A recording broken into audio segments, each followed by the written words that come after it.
Ассаламу алейкум. Кубанычтуу жаңылык. Баткен облусунун Лейлек районуна караштуу Баул айылынын Ражапи мечитинин имамына Лейлек райондук хатибиятынын демилгеси жана айылдын тургундарынын колдоосу менен Honda CR-V автоунаасы белек кылынды.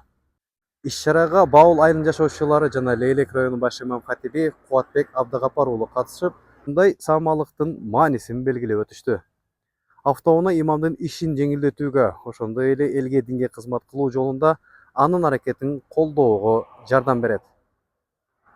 Лейлек районунун баш имам хатиби Абдыгапар уулу Баул айылынын элине ыраазычылык билдирип, алардын колдоосунун маанисин белгиледи. Мындан сырткары Баткен облустук казыяты дагы өз ыраазычылыгын билдирди. Имамыбызга дагы дем күч берет деп эсептеймин. Ошондой эле бул Лейлек айылында Лейлек элинин ушинтип имамдарын колдоп жаткандыгы ошол Лейлек элинин ынтымак экендиги, берешен калк экендигинин дагы бир далили катары кабыл алсак болот. Ошондой эле өзүмдүн атымдан жана жалпы казыят кызматкерлеринин атынан ошол имамыбызга белек кылган, автоунаа белек кылган жарандарга, момун мусулман бир туугандарыбызга ыраазычылык билдирип, рахматыбызды айтабыз. Алла ыраазы болсун демекчибиз. Мындай имамды колдоо, имамдын орунун колдон алуу бул биз үчүн өтө бир жакшы жаңылык, биз үчүн өтө бир сүйүнүчтүү кабар. Ыраазычылык билдиребиз. Рахмат.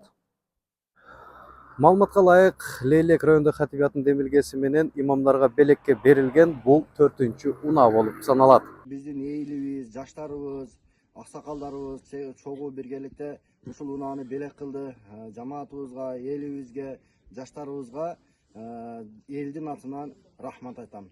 Алла Таала имамыбыздын тулпарын кут кылсын, элге, жерге, мамлекетке, динге талыкпай кызмат кылууну Кудай Таала насип кылсын.